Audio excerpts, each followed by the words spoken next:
ولایت نیوز میں آپ کا خیر مقدم ہے۔ ہندوستان میں نمائندہ ولی فقیہ حجت الاسلام والمسلمین آغا مہدی مہدوی پور اور حوزہ علمیہ ایران کے سرپرست کی ملاقات کی خاص خبر کے ساتھ آپ کی خدمت میں حاضر ہیں۔ آیت اللہ عرافی اور نمائندہ ولی فقیہ کی ملاقات، ہندوستانی مسلمانوں کے حالات پر ہوا تبادلہ خیال۔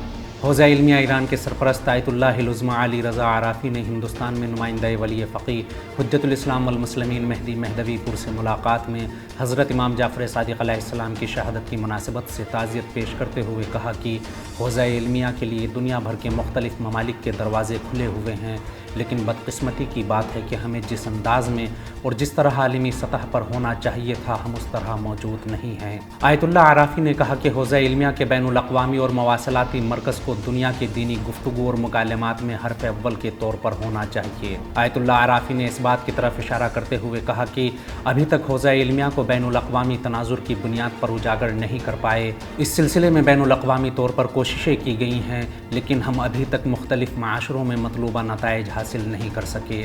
انہوں نے کہا کہ ہندوستان کے مسلمان اور شیعہ معاشرے کے لیے عملی اقدامات انجام دینا حوزہ علمیہ کی ترجیحات میں سے ہے، اور ہندوستان میں ایک خالص اور مثالی حوزہ علمیہ کے قیام کی بات ہمیشہ سے مد نظر ہے، جس میں عظیم علمی منصوبوں کو پائے تکمیل تک پہنچایا جا سکتا ہے۔